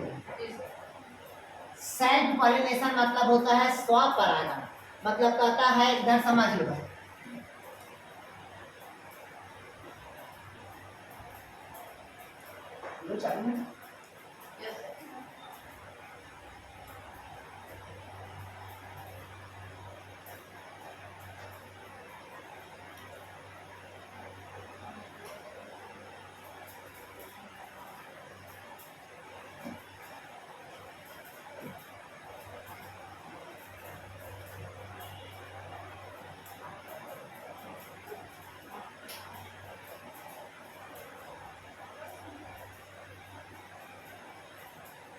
इधर ध्यान से समझिएगा, इधर पहले देख लो फिर समझिए, पहले लिखिए बाद में लिखिएगा, हम पहले बता रहे हैं। सबसे पहले कहता है सेल्फ पॉलिनेशन, एक मैच्योर फ्लावर के एंथर से पोलन ग्रेन डिस्चार्ज होके उसी फ्लावर की स्टिग्मा पे जाकर गिरना ऑटोगैमी कहलाता है। जबकि उसी पौधे के दूसरे पुष्प के वर्तिकाग्र पर जाकर परागकण का गिरना क्या कहलाया? जेंटेनोगेमी। इन दोनों क्रिया को हम एक साथ क्या कहते हैं? सेल्फ पॉलिनेशन कहते हैं। कुछ आया समझ? इधर समझ लो, ये हमारा एक फ्लावर है, यहाँ हमारा क्या है? एंथर है। इस एंथर से पोलन ग्रेन डिस्चार्ज होके इसी फ्लावर के स्टिग्मा पे आके गिरा तो क्या कहलाया? वो ऑटोगेमी। अगर ये साइड वाले फ्लावर की स्टिग्मा पे आके गिर गया तब क्या कहलाएगा? जेंटेनोगेमी। इन दोनों क्रिया को हम क्या कहते हैं? सेल्फ पॉलिनेशन का। आया तो समझ रहे? एक मक्का का पेड़ देखिएगा, उसमें 2-3 ऐसे पेड़ लगा रहता है ना, तो एक ही मक्का में ऐसा उसी का पोलन ग्रेन उसी मक्का में गिरा तो क्या कहलाया? वो ऑटोगेमी कहलाया। और अगर उसी पौधे के निचले वाले स्टिग्मा पे जाके गिरा तो वो क्या कहलाया? जेंटेनोगेमी कहलाएगा। इन दोनों क्रिया क्या कहलाया? Self pollination. सिंपल लॉजिक में सुन लो, जीवन भर याद रहेगा, भूलोगे नहीं। बोला ना मैं आपको, भूलोगे नहीं, जीवन भर याद रहेगा। भाई बहन का शादी हो गया तो क्या कहलाया? और चाचा के बेटी से शादी हो गया तो क्या कहलाया? तो जीन तो समान ही हुआ ना। नहीं आया समझ? दीदी फूफा नहीं, केवल चाचा की बेटी। नहीं आया समझ? और है कि नहीं आया भैया? तो ये क्या कहलाएगा? Self pollination. और सेल्फ पॉलिनेशन के लिए किसी माध्यम की आवश्यकता नहीं होती, और जब तक सेल्फ पॉलिनेशन होगा उसकी उत्पादन क्या होगी? कम होगी। अब लिखिएगा एडाप्टेशन। क्या क्या एडाप्टेशन होना चाहिए सेल्फ पॉलिनेशन के लिए? हेडिंग डालिएगा, एडाप्टेशन सेल्फ पॉलिनेशन के लिए। सेल्फ पॉलिनेशन के लिए क्या क्या होना चाहिए? ठीक, जिसको बोलते हैं एडाप्टेशन। ये तो समझ आ गया नहीं यार? मतलब एक मैच्योर फ्लावर के एंथर से पोलन ग्रेन डिस्चार्ज होके सेम फ्लावर के स्टिग्मा पे जाकर गिरना ऑटोगेमी, जबकि उसी पौधे के दूसरे इस वर्तिकाग्र पर जाकर परागकण का गिरना क्या कहलाया? जेंटेनोगेमी। इन दोनों को हम क्या कहेंगे? स्वपरागण या सेल्फ पॉलिनेशन कहेंगे। आया समझ? अब लिखिएगा एडाप्टेशन। अब क्या क्या एडाप्टेशन होना चाहिए पौधे में? पहला, सेल्फ पॉलिनेशन के लिए क्या होना चाहिए? एडाप्टेशन। एडाप्टेशन मतलब समझते हो? अनुकूलताएं। तो पहला अनुकूलताएं लिखिए। पहला फ्लावर क्या होना चाहिए? बाइसेक्सुअल होना चाहिए। पहला फ्लावर क्या होना चाहिए? बाइसेक्सुअल होना चाहिए। बाइसेक्सुअल मतलब समझते हो? फ्लावर का क्या होना चाहिए? द्विलिंगी होना चाहिए। ठीक। दूसरा लिखिएगा, दूसरा लिखे होमोगेमी।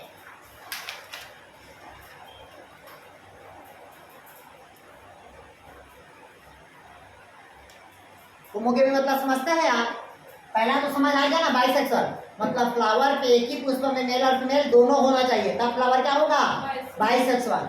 दूसरा क्या कहता है? होमोगेमी मतलब कहता है कि एक फ्लावर है, ये क्या है? एक फ्लावर है, ये क्या है? एंथर है, ये क्या है? स्टिग्मा। अब दोनों का जो परिपक्वन होगा, दोनों का क्या होगा? परिपक्वन मतलब मैच्योर। दोनों एक साथ परिपक्वन होगा तभी दोनों के बीच में क्या होगा? सेल्फ पॉलिनेशन होगा। नहीं तो ये अगर पक रहा है 10 दिन पहले और ये पक रहा है 10 दिन बाद, तो ऐसे में होगा क्या? होगा क्या? नहीं होगा। ठीक, तो ऐसे में क्या होगा, जैसे कि ह्यूमन बॉडी में देखते हो ना, मनुष्य में देखते हो ना, तो मनुष्य में दोनों एक साथ परिपक्वन होता है क्या? नहीं होता है। क्लियर है? क्योंकि फीमेल का जो परिपक्वन का उसका जो टाइम का ड्यूरेशन होता है वो मैं आप लोग को बताया था, 14वां से कितना दिन, 18वां, मतलब 14वां से 16वां दिन के बीच में क्या होता है, उसका ओव्यूलेशन होता है। अगर इसी बीच में फर्टिलाइजेशन होगा तो मम्मी प्रेग्नेंट होगी। अगर इसके बाद फर्टिलाइजेशन होता है या उसके पहले होता है तो फर्टिलाइजेशन होने का चांसेस बहुत कम रहता है। आया समझ? नहीं आया? तो भाई ऐसा, भाई दोनों एक साथ परिपक्वन होगा तभी होगा। नहीं आ रहा समझ? भाई दोनों का परिपक्वन एक साथ होगा तभी फर्टिलाइजेशन की क्रिया होगी। और इसी कारण कहते हैं कि स्टिग्मा और एंथर का दोनों का एक साथ परिपक्वन होना क्या कहलाएगा? होमोगैमी कहलाएगा। तीसरा एडाप्टेशन लिखिएगा। अब कहता है कि पौधे हमेशा क्या होगा, पुष्प क्या होगा, रंगहीन और गंधहीन होगा। लिखिएगा, मतलब पुष्प क्या होगा, रंगहीन और गंधहीन होगा। एडाप्टेशन पे रंगीन होना चाहिए और क्या होना चाहिए, गंधहीन। भैया खुशबू वाला रहेगा तो इंसेक्ट उसके नजदीक आ जाएगा, और इंसेक्ट आएगा तो ट्रांसपोर्टेशन करके चला जाएगा। ये समझ गया? तो हमेशा रंगहीन होना चाहिए, रंगहीन और गंधहीन होना चाहिए, मतलब उस पुष्प में खुशबू नहीं आना चाहिए और पुष्प में नेक्टर ग्लैंड नहीं होना चाहिए। जैसे बेशरम का फ्लावर, घास, कैमिलियो घास, अभी बताया ना, मूंगफली, खट्टा बूटी, ये सब में क्या होता है, क्लेस्ट्रोगेमस होता है यार। कैसा होता है? तो क्लेस्ट्रोगेमस, जिसमें फ्लावर का निर्माण होता है लेकिन बंद प्रकार के होगा, वो क्लेस्ट्रोगेमस कहलाएगा। नहीं आया समझ यार? अरे नहीं आ रहा भाई? लेकिन घास वहां से जो दिखेगा ना, जो खूबसूरत नहीं दिखेगा, उसमें कौन सा पॉलिनेशन होगा, सेल्फ पॉलिनेशन। लोग जिसको पसंद नहीं करेंगे वो क्या होगा, सेल्फ पॉलिनेशन। जिसमें फ्लावर छोटा रहेगा वो कौन सा होगा, सेल्फ पॉलिनेशन। जिसमें बदबू आएगा उसमें कौन सा पॉलिनेशन होगा, सेल्फ पॉलिनेशन। जिसमें प्रोडक्शन क्या होगा, कम होगा, वो कौन सा पॉलिनेशन होगा, सेल्फ पॉलिनेशन होगा। आया कुछ समझ या नहीं आया? अब इसका लाभ और हानि सबको पता है। भैया अगर मान ली सेल्फ पॉलिनेशन में क्या होता है, वैरायटी ज़्यादा पैदा नहीं होगा। भैया भाई बहन का शादी होगा तो नया वैरायटी चेहरा देखने को मिलेगा क्या? नहीं मिलेगा। जैसे आप लोग देखिएगा, बोलना नहीं चाहिए, एसटी लोग में देखिएगा उसका सबका चेहरा एक समान दिखता है, और एसटी का स्पेशल करेक्टर होता है, नाक कैसे क्या होना, फैले रहना, ये चौड़ा रहता है हमेशा उन लोग का एसटी का। ठीक, और अभी जो डाइवर्टेड हो रहा है क्रिश्चियन देखिएगा, उन लोग का ऐसा नहीं है। एसटी का स्पेशल करेक्टर होता है उन लोग का, नाक का हमेशा क्या होना, चौड़ा होना रहता है। आया समझिए, दबा हुआ रहता है। नहीं आया समझ जाए? जैसे हम लोग का सबका उठा हुआ है ना यार, तो लोग का ऐसे क्या रहता है, दबा रहता है। आया समझ? लेकिन अभी इतना हो रहा है कि अभी तो अलग अलग कास्ट से शादी हो रहा है तो सबका डाइवर्सिटी हो जा रहा है, वेरिएशन देखने को मिल रहा है। आने नहीं आ रहा? नहीं आया? क्लियर हुआ तक के? तो अब देखिए, कहता है सेल्फ पॉलिनेशन में क्या होगा, वैरायटी क्या होगा, कम होगा, लेकिन शुद्ध प्राप्त होगा। क्या प्राप्त होगा, शुद्ध प्राप्त होगा। और शुद्ध के साथ साथ क्या होता है, जेनेटिकली डिसऑर्डर आएगा, आनुवांशिक बीमारी होगा। जैसे आप लोग को दो फैमिली है, तो चंद्र, ये क्या बोलता है, एक तो आपका चंद्राकर फैमिली और दूसरा क्या होता है, साहू फैमिली। दोनों किसी बहुत कम रेयर होता है, दोनों लव मैरिज शादी करते हैं, बहुत कम। बाकी सब समाज में लव मैरिज शादी हो जाता है, दोनों समाज में बहुत कम रेयर होता है लव मैरिज शादी, क्योंकि दोनों एक दूसरे को कहीं न कहीं रिलेशन में ही शादी होता है, और कहीं न कहीं रिलेशन में शादी होने के कारण उन लोग का जो जेनेटिकली होता है वो वेरिएशन नहीं देखने को मिलता। जब जेनेटिकली वेरिएशन देखने को नहीं मिलता तो उसमें एक बीमारी होता है जिसको क्या कहते हैं, सिकल सेल। इसी कारण दोनों फैमिली में होता है, एक साहू फैमिली में और दूसरा चंद्राकर फैमिली में, सबसे अधिक मात्रा में देखने को मिलता है। आया समझ? तो उसी प्रकार से क्या होता है, सेल्फ पॉलिनेशन होगा। इसमें वैरायटी क्या मिलेगा, नहीं मिलेगा। इसमें शुद्ध प्राप्त होगा, इसमें प्रोडक्शन क्या होगा, कम होगा। आया समझ? ये क्या होगा भी आपका सेल्फ पॉलिनेशन। दूसरा लिखिए आप क्रॉस पॉलिनेशन। दूसरा हेडिंग डालिएगा क्रॉस पॉलिनेशन।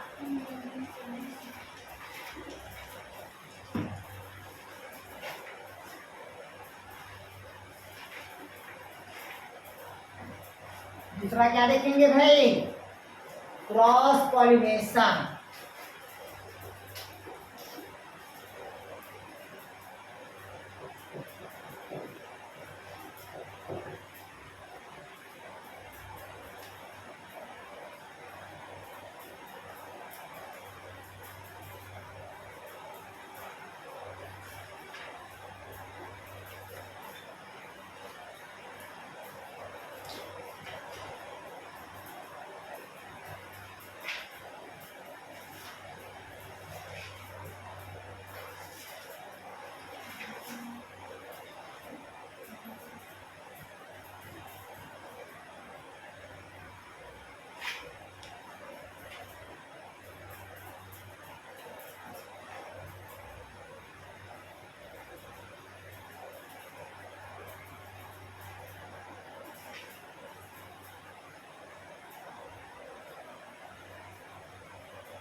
चलिए बनाइए भाई।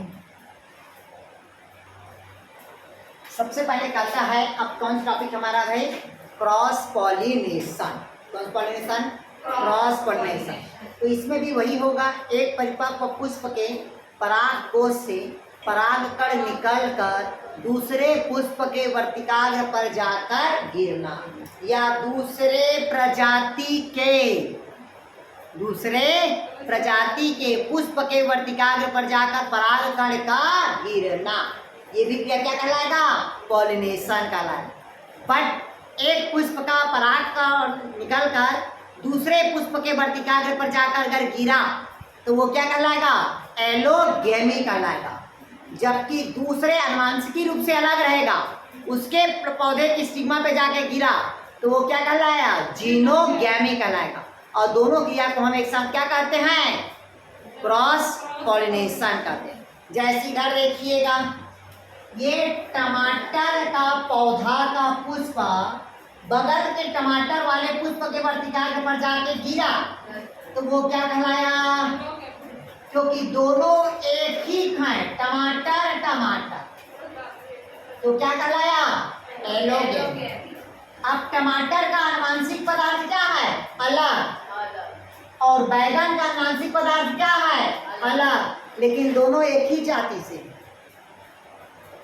नहीं समझ? दोनों एक ही जाति है, मतलब दोनों का वंशज क्या है? Solanaceae family. और मनुष्य का मनुष्य के साथ तो होगा ना, जानवर के साथ तो नहीं हो सकता। हाँ, निषेचन होगा, फर्टिलाइजेशन तो कर लेगा वो, लेकिन जाइगोट बनेगा क्या? नहीं बनेगा। ठीक, इधर देखेगा। अब टमाटर के साथ हुआ क्या कहलाया? एलोगेमी। अगर टमाटर का बैगन के साथ हुआ तो क्या कहलाया? वो जीनोगेमी। क्योंकि जीनोगेमी में जो पेरेंटियर होगा वो दोनों क्या रहेगा? आनुवंशिक पदार्थ अलग अलग रहेगा। आया समझ? जैसे कि भारत के लड़की का शादी भारत के लड़के से हुआ, मतलब इंडिया वाली लड़की की शादी इंडिया वाले से हुआ ना, तो ये क्या कहलाया? भारतीयों से शादी हुआ तो एलोगेमी कहलाया। अब चला गया, कोई इटालियन से शादी कर लिया, कोई ऑस्ट्रेलियन से शादी कर लिया, नहीं आया समझ, तो वो क्या कहलाया? जीनोगेमी। उसके जीने अलग है, जैसे बोलना नहीं चाहिए। ठीक, जैसे कि हमारे जो प्रधानमंत्री थे क्या बोलते हैं? राजीव गांधी। और दूसरा ये क्या है? हमारी सोनिया गांधी मैडम। ठीक, दोनों के बीच में क्रॉस हुआ, क्या हुआ? क्रॉस पॉलिनेशन हुआ ना। तो राहुल गांधी हुआ ना, तो राहुल गांधी और क्या बोलते हैं आपकी जो प्रियंका गांधी, दोनों का दिमाग देखिएगा, दोनों में से दिमाग, एक का दिमाग क्या है? ज्यादा है, और एक का दिमाग क्या है? कम विकसित है थोड़ा सा।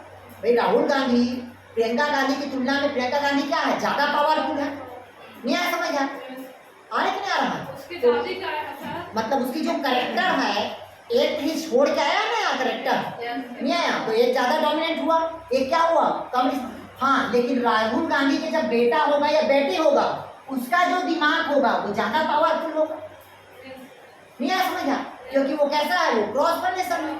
जैसे भाई हम भी शादी करते हैं तो एक ही गोत्र में शादी करते हैं क्या? नहीं करते हैं। भाई हम पार्टनर हैं तो पार्टनर से शादी नहीं हो सकता हमारा। भाई हमारे समाज से ही शादी हुआ, पार्टनर है तो हो सकता है खरे से, बंजारे से, कूरे से, नहीं आया समझ? ये भाषा से उससे शादी हुआ, तो वो शादी हमारा क्या कहलाया? एलोगेमी। अगर हम कर लिए ठाकुर में, महाराज में, एसटी में या ओबीसी में शादी कर लिए तो वो शादी हमारा क्या कहलाया? लेकिन दोनों क्या हुआ? क्रॉस पॉलिनेशन तो हुआ। डिमांड कर रहा है एलोगेमी में हुआ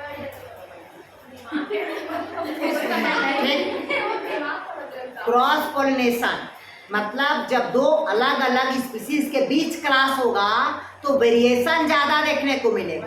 भाई एसटी से शादी कर रहा है तो वेरिएशन क्या मिल रहा है? कम। अगर वही एसटी ओबीसी से शादी कर रहा है तो वेरिएशन ज्यादा, तो दिमाग भी ज्यादा। जैसे स्वामी विवेकानंद क्रॉस था, क्रॉस वेरिएशन है, मम्मी अलग थी और पापा अलग थे। आया समझ? एक महाराजी था, दूसरा बंगाली थी। आया मतलब अलग अलग थे। तो देखिए वैरायटी पैदा हुआ, और जहाँ क्रॉस पॉलिनेशन होगा वहाँ ज्यादा क्या होगा? वेरिएशन पैदा होगा। क्या पैदा होगा? वेरिएशन होगा। तो ये कौन पॉलिनेशन होगा? क्रॉस पॉलिनेशन होगा। क्लियर हुआ? अब जो क्रॉस पॉलिनेशन होगा वो दो अलग अलग प्रकार का हुआ। बोला पहला क्या हुआ? एलोगेमी, दूसरा क्या हुआ? जीनोगेमी। आया समझ? अब जब क्रॉस पोलिनेशन होगा तो इसमें किसी माध्यम की क्या होती है? आवश्यकता होती है। और जब आवश्यकता होती है तो इसका लिखिएगा एडाप्टेशन, लिखिएगा क्रॉस पोलिनेशन का एडाप्टेशन, अनुकूरण नहीं, अनुकूरण बोलते हैं, अनुकूलताएं। पहला लिखिएगा सेल्फ स्टेबिलिटी, स्वयं बंध्यता।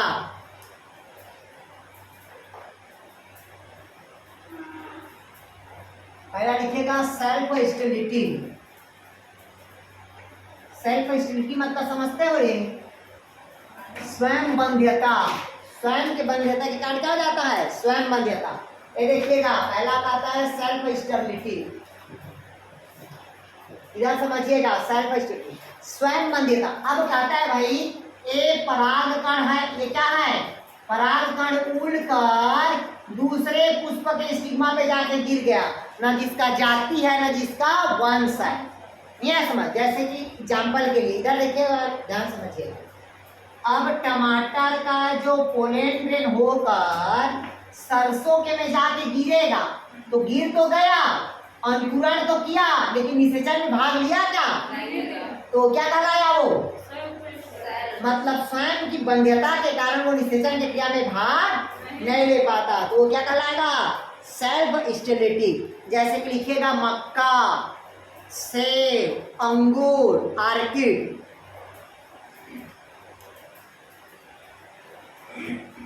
आया तो समझ रहे? नहीं आया? दूसरा लिखिएगा यूनिसेक्सुअलिटी।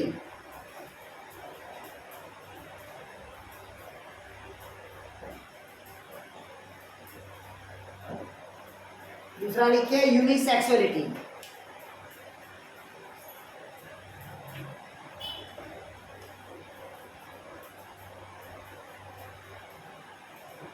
तो यूनिसेक्सुअलिटी मतलब क्या होता है? एक लिंगी। मतलब कहता है पौधा स्वयं या कुछ पुष्प के यूनिसेक्सुअल होते हैं जिसमें सेल परिवर्तन की क्षमता समाप्त हो जाती है। मतलब एक ही रहेगा तो क्या होगा? सेल परिवर्तन की क्रिया समाप्त हो गया। भाई एक पौधा है, एक ही में रिप्रोडक्टिव ऑर्गन है, फीमेल नहीं है, तो क्या कहलाया? यूनिसेक्सुअल। तो उसी प्रकार से कुछ पौधे क्या होते हैं? मोनोसियस होगा। कुछ पौधे क्या होगा? मोनोसियस। और मोनोसियस पौधे में क्या होता है? यूनिसेक्सुअलिटी होता है। कैसे? तो ये यूनिसेक्सुअल मतलब क्या होता है? पौधा समझिएगा मोनोसियस। एक पौधा, ये पौधा एक ही है, यहाँ पास क्या लगा? मादा पुष्प लगा। कौन सा पुष्प लगा? मादा। यहाँ कौन सा लगा? नर पुष्प लगा। तो ये पौधा क्या कहलाया? मोनोसियस कहलाया ना। लेकिन वो फ्लावर क्या होगा? आया तो समझ? नहीं आया? भाई अकेले पॉलिनेशन कर सकता है क्या? नहीं कर सकता है। तो ये क्या हुआ? Flower, unisexuality. लेकिन पौधा क्या हुआ? मोनोसियस। तो इस पौधे का परागकण इस पौधे की स्टिग्मा पे आके गिर जाएगा, तब क्या कहलाएगा? मोनोसियस कहलाएगा। तब इसे हम क्या कहते हैं? यूनिसेक्सुअलिटी। मतलब फ्लावर क्या है? यूनिसेक्सुअल है, और पौधा क्या है? मोनोसियस है, तब उसे हम क्या कहते हैं? यूनिसेक्सुअलिटी। क्लियर है तक क्या? तीसरा लिखिए, जैसे एग्जाम्पल लिखिएगा लौकी, खीरा, आंवला, मक्का, पपीता, ताड़,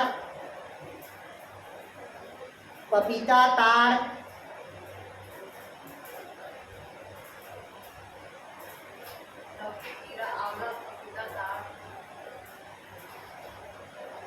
हो गया। तीसरा लिखे हार्कोगेमी। पहला हो गया स्टेबिलिटी, दूसरा हो गया यूनिसेक्सुअलिटी, तीसरा लिखे हार्कोगेमी। ये देखिएगा हार्कोगेमी कहता है स्वयं की बंध्यता या रुकावट के कारण।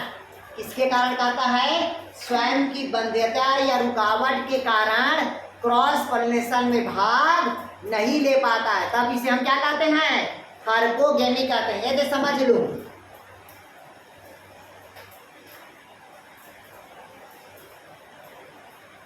आर्किड वो देखे हो यार, इसमें बताया था ग्रुप अब क्या होता है? कोलेनिया होगा। अब ये बेचारा चाह के भी इसके साथ फर्टिलाइजर में भाग ले सकता है क्या? नहीं लेगा, तब क्या कहलाएगा वो? हार्कोगेमी। अब इसको फर्टिलाइजर लेने के किसी माध्यम की क्या होती है? आवश्यकता होगी, क्योंकि यहाँ इंसेक्ट आएगा, इसके पैर में कोलेनिया फंसेगा, तब कुछ दूसरी जगह छोड़ेगा, तब कहीं जाके क्या होगा? पॉलिनेशन होगा। मतलब स्टिग्मा के अंदर धंसा हुआ है, ठीक, तो फर्टिलाइजेशन में भाग लिया क्या? नहीं लिया। मतलब स्वयं की वंध्यता के या रुकावट के कारण निषेचन की क्रिया में भाग न ले पाना वो क्या कहलाएगा? हर्कोगैमी कहलाता है। अरे जैसे मनुष्य होता है ना भाई, मनुष्य निषेचन की क्रिया में भाग लिया, फर्टिलाइजेशन में भाग लिया, लेकिन पापा बन पाया क्या? नहीं बन पाया। क्यों? क्योंकि स्वयं की वंध्यता के कारण होगा या स्वयं रुकावट के कारण होगा। ठीक, आया कुछ समझ आ? चलिए अगला पॉइंट लिखिएगा, एग्जाम्पल लिखिए इसका। आंख,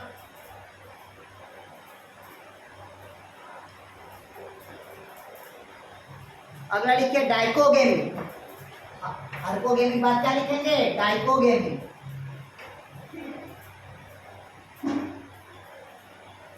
लिखिएगा डाइकोगेमी। डाइकोगेमी मतलब कहता है कि मेल फ्लावर और फीमेल फ्लावर का अलग अलग टाइम में परिपक्वन होना वो क्या कहलाएगा?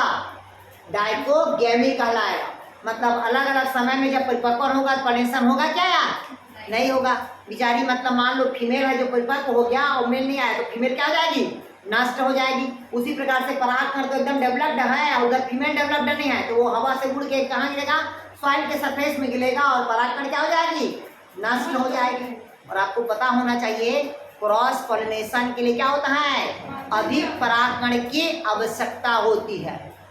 ठीक, परागकण की क्या होती है? अधिक। जैसे कि बोलते हैं ना कि आपको बोलते हैं IVF के लिए, IVF मतलब समझते हो? इन विट्रो फर्टिलाइजेशन के लिए, टेस्ट ट्यूब बेबी के लिए कम पराग मतलब कम पोलन ग्रहण की आवश्यकता हो, पोलन ग्रहण बोलते हैं, स्पर्म की आवश्यकता होगी। लेकिन क्रॉस मतलब जब क्या होगा? जब सेल्फ पोलिनेशन मतलब क्रॉस पोलिनेशन होगा उसके लिए क्या होती है? ज्यादा स्पर्म की आवश्यकता होती है। 20 करोड़ रहेगा तभी तो पापा बन पाओगे, नहीं तो नहीं बन पाओगे यार। तो उसी प्रकार से क्या कहता है? डाइकोगेमी। दोनों का परिपक्वन अलग अलग समय में होगा, क्या कहलाएगा? वो डाइकोगेमी कहलाएगा। क्लियर हुआ? अगला एडाप्टेशन लिखिएगा इसका, हेट्रोस्टाइल। अगला लिखिएगा हेट्रोस्टाइल। हेट्रोस्टाइल, स्टाइल मतलब समझते हो? इधर समझ लो। हेट्रोस्टाइल मतलब इधर समझ लो भाई। आपको स्टाइल मतलब समझ रहे हो ना यार? ये देखिएगा, एक का स्टिग्मा है और ये क्या है? स्टाइल है। किसी का लंबा स्टाइल रहता है, बोलते हैं ना, किसी का बोलते हैं ना, फीमेल में बोलते हैं इसका फैलोपियन भी बहुत लंबा है तो निषेचन क्रिया में इतना दूर स्पर्म नहीं जा पा रहा तो मम्मी पापा नहीं बन पाता, बोलते हैं कि नहीं बोलते हैं यार? अरे नहीं आए समझ ली। उसी प्रकार किसी का स्टाइल क्या रहेगा? बड़ा रहेगा। किसी का एंथर यहाँ है, किसी का एंथर यहाँ रहेगा तो नहीं जा पा रहा है। आ रहा कि नहीं आ रहा है? तो यहाँ पास क्या होता है? स्टाइल का होता है। किसी का स्टाइल का बड़ा होना, किसी के स्टाइल का छोटा होना। ठीक है यार? तो ये क्या कहलाएगा? हेट्रोस्टाइल। मतलब पुष्प में स्टाइल का अलग अलग आकार का होना या अलग अलग क्या होना? साइज का होना, ये क्या कहलाएगा? हेट्रोस्टाइल कहलाता है। जैसे एग्जाम्पल लिखना है तो लिख लीजिएगा, खट्टी बूटी, पौधा का नाम लिखिएगा खट्टी बूटी और लाइथम। और कल पढ़ेंगे अपन टाइप्स ऑफ क्रॉस पॉलिनेशन। कल पढ़ाऊंगा मैं आप लोग को क्रॉस पॉलिनेशन के प्रकार को यार।